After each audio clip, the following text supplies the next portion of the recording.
My name is Jonathan Forgash. I'm a chef here in New York. My company is called Servana. And what I do during the day is I'm a private chef for people in treatment. Stem cell, T-cell, chemo, radiation, somewhere in the recovery to wellness stage. I also do consultation by phone or Skype with families around the country who are, setting up their kitchen for the first time, whether it's for a neutropenic diet or just how to set up and get going for people who never cooked before. I do lecturing at Hope Lodge and Gilda's Club and some other organizations doing this, either cooking demos or speaking about different approaches and different problems that arise in the home. Once you leave the hospital, in your home, you're in charge. The doctor is support, the nutritionist is support. So one of the very simple things you can do to empower yourself is cooking. And by starting to cook for yourself, you're taking on some important rituals. Some would say it's mindful cooking. When I approach my clients in their home, I talk about recipes for health. It's not something from the doctor and the nutritionist. They're recipes that are delicious and they're good for you.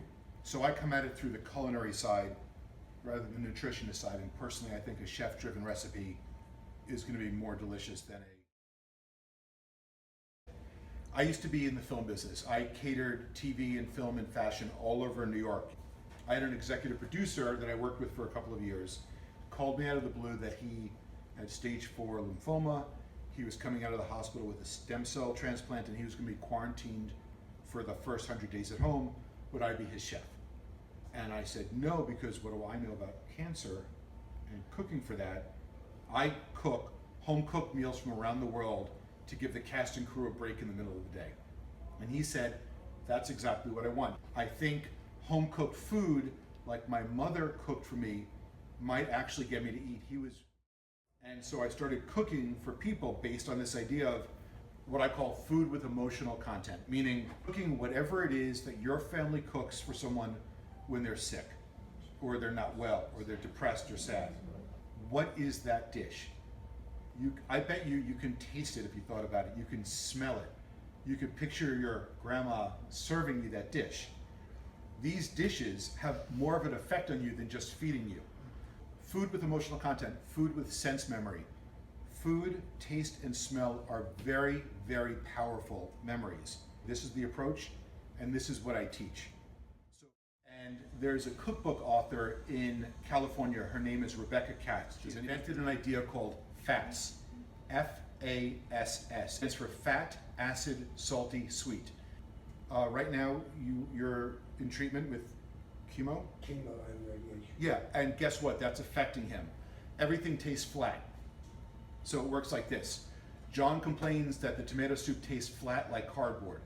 Well, a little drop of that lemon juice or vinegar will pop the flavors.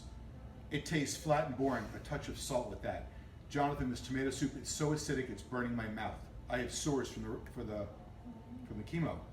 Well, a drop of olive oil or vegetable oil, the fat, will help round out those flavors. You're putting probiotics into a strong body.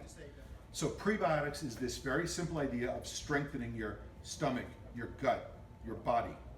If your gut and stomach are stronger, you react to stress better. So less IBS and less upset stomach and less nausea, less fatigue, right? All these stresses on your body.